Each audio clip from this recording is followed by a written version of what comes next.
Makanaka, Makanaka,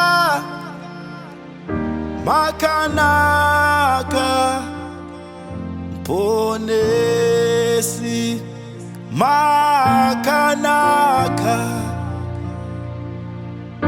Makanaka, Makanaka, Ponesi, Makanaka, Makanaka, Jesu, Makanaka, Nguwazese, Makanaka, Makanaka, Jesu, Makanaka, Nguwazese, Apo Jesu, Anouya kotora varume, anotora vakanaka, avo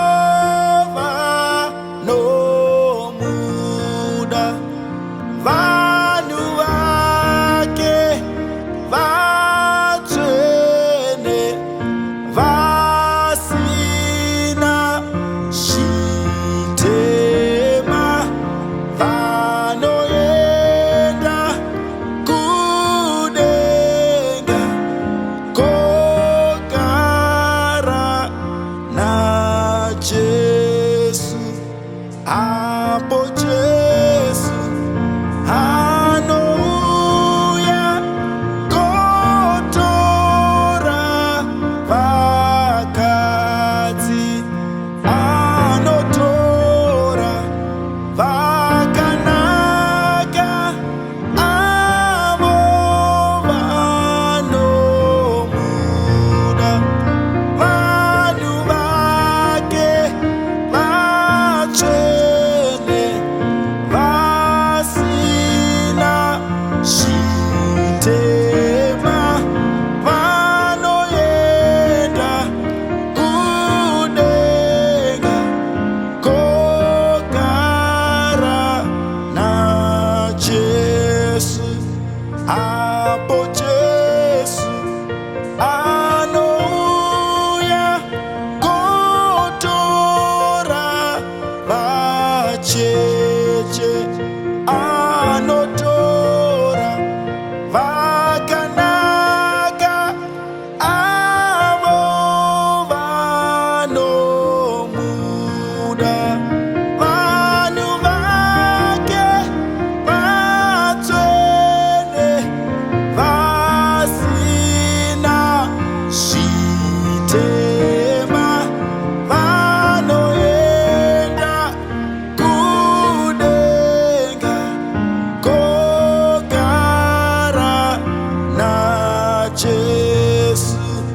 Vana vake pasi pano kuyanyikwa ari, anomuda zvino pano ngerudo rukuru, vanhu vake vatsvene, vasina chitema, vanoenda kudenga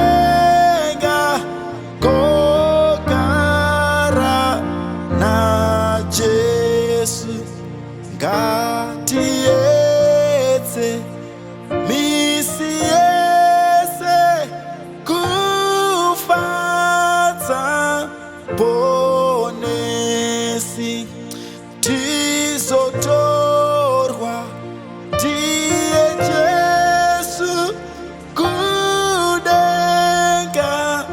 kutsvene, vanhu vake vatsvene, vasina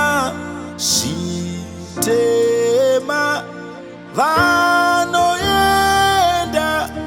kudenga kogara na Jesu.